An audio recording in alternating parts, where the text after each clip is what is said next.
All right, folks, let's move on now from our codon table. Now, one of the things I want you to get used to using this codon table, which you might have seen before, is when you read a line of messenger RNA. Okay, so let's see. I'm still trying to get my pen to work. Is it going to work this time? No, I guess I need a new battery. When you have a lineup of, maybe if I say pen, it'll work, of amino acids. Let's say like, nope, there it goes, not working. Let's say so I'm using my mouse. Let's get rid of that. We don't want a T right now because we're working in messenger RNA language, so there are no T's, right? Yeah, Dr. Val, what's up with that? A. Okay. Forget that long line there. So let's say you have a codon that's AUA. This is the first position, the second and the third. So you would go A, second position runs along the top. Here's the U, so AU, and then A. So it's isoleucine. AUA is isoleucine. Let's say you have GU, C. Let's throw GUC in there. So here are all the G's. So GUC is valine, okay? That's how you would read your codons. An easier way to look at it is not using my button here, my mouse, but looking at the long string of codons in DNA. Here's ACT, GCC, which then is transcribed into codons here in messenger RNA. So you would have, actually, this would be the strand that was translated. This is the coding strand, template strand. ACU is opposite of TGA, GCC, CGG, and so on. Now, the one thing that I want you to pay attention to is right here, you have a TAC. TAC is the opposite of AUG, which is what we call the start codon. Let's go back one. Start is, where's our start codon? AUG, right here. This is the only codon that codes for methionine. Ooh, boy, I really need to get my pen to work. So start is always going to be the amino acid methionine. Then after that, you have the 3 units. In messenger RNA, TCG, which is AGC, and so on. So that would be methionine, serine, aspartame, so on, so on, so on. The start codon sets what we call the reading frame. So the reason why I started over here with these 3 is so that you could see 3, 6, but then, oh no, you have this one. You can have a bunch of different nucleic acids before the start codon, but the ribosome doesn't start assembling the new protein until it gets to the start. Okay, so the start codon starts translation right here. Okay, everything upstream of this has another job, which we can talk about later. So AUG is methionine, the start codon. It defines the reading frame by saying, hey, this is the first amino acid in this protein. There are 3 options for what we call the stop sequence or the stop codon, UAA, UAG, or UGA. This is where the ribosome hits one of these 3, and then a few different processes can happen depending on if stopping is occurring in bacterial or eukaryotic cells. But basically the idea is the ribosome runs into one of these 3 and protein synthesis stops. Now, DNA is what we call, or not DNA, excuse me, the genetic code is what we call degenerate, which is actually that wobble I was talking about. Basically, you have more than one option to specify a single amino acid. GGU, GGC, GGA, and GGG are all glycine. The wobble is in the last, that's a mess, the last nucleic acid in that codon. So in this case, it would be U, C, A, or G. But the first 2 are always the same. So the genetic code, as it turns out, through all of living organisms on the planet, humans, sea stars, mosquitoes, snakes, the DNA code is universal. the genetic code is universal, okay? There are very few exceptions. One exception is in mitochondria. AUA codes for methionine. UGA is for tryptophan instead of stop, okay? Sorry, see, because remember UGA is a stop codon.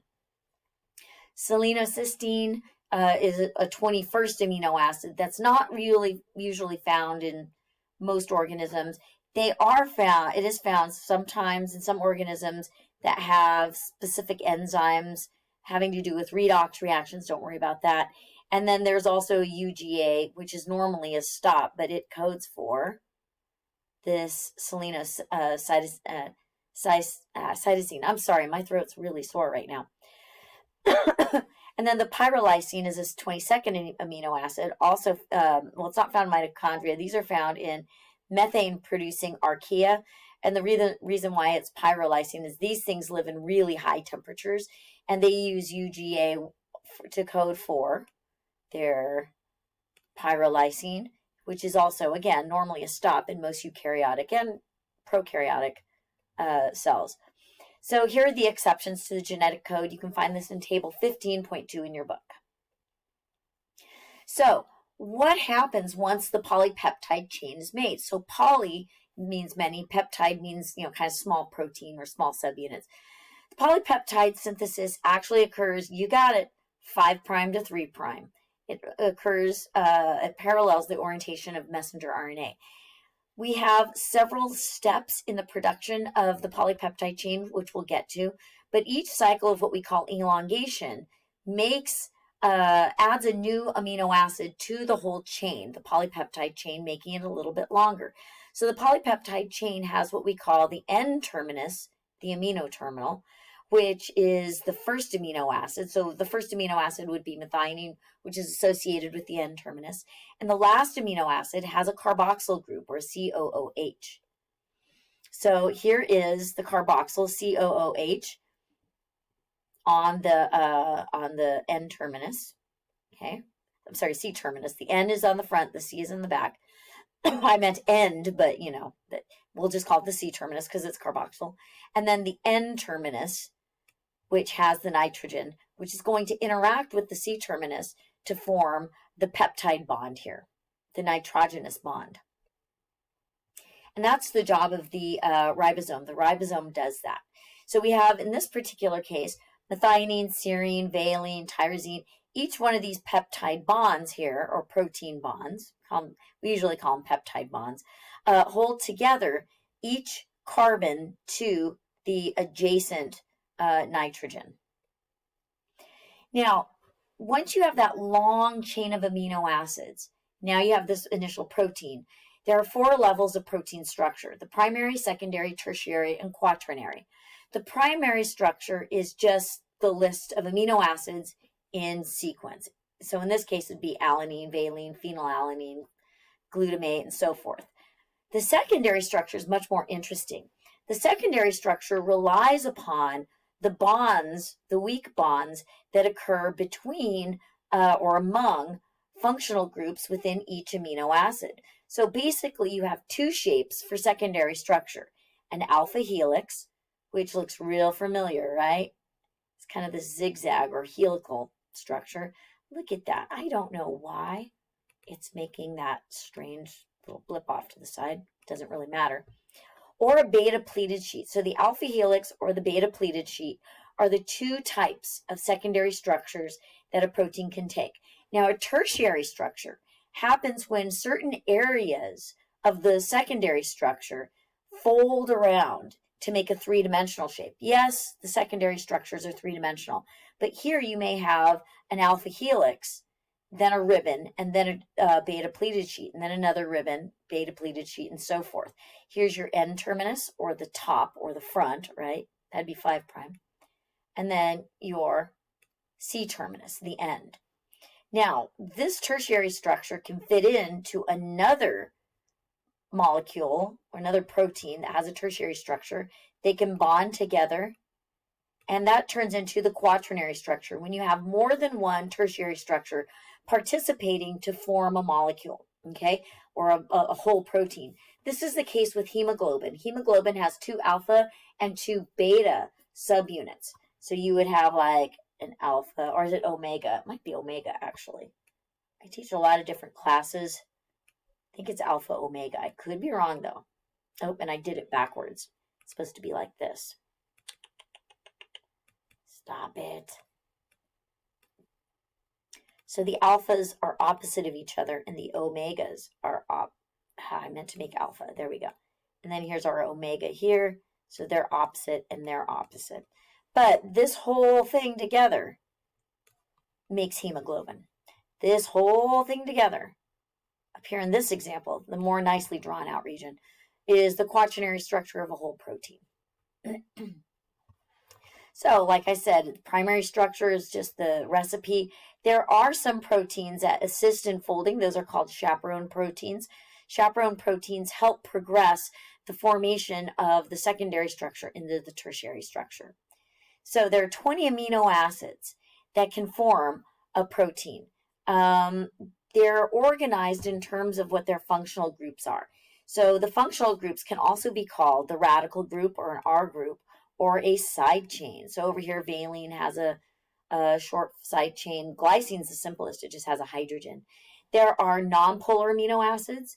There are polar amino acids. Some are hydrophobic. The nonpolar are hydrophobic, which means they kind of tend to fold on the interior of some proteins to stay away from water. So that could be inside of one of these alpha helices. We also have the polar, which are okay with water.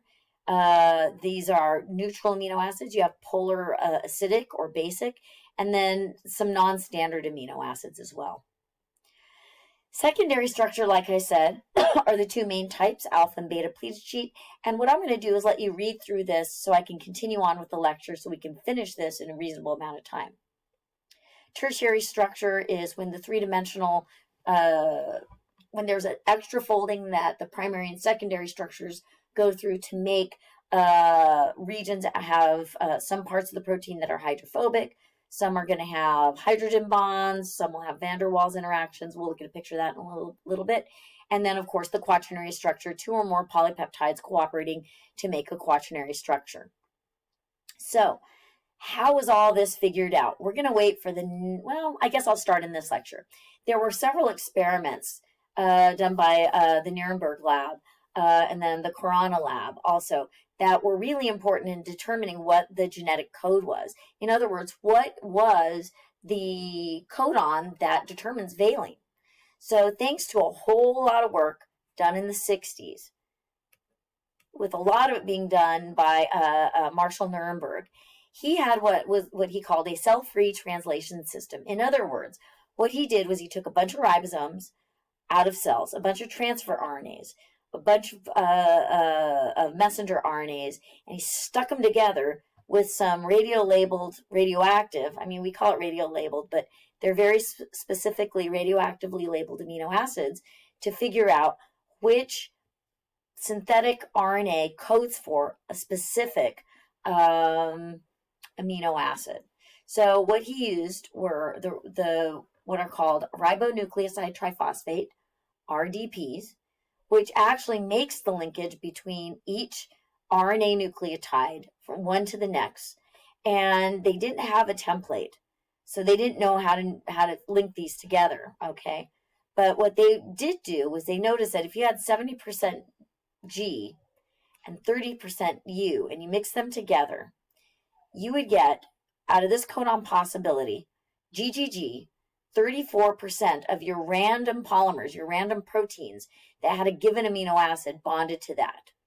What? So they did this with different codon possibilities that they synthetically made, and they ended up with different proportions of synthetic RNAs binding to those.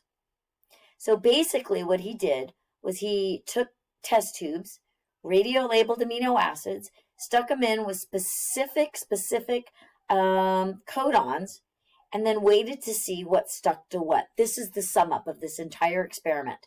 And from doing this, he was able to figure out that the 2 codons, GGG or GGU, specifically bonded to glycine. Pretty cool, huh?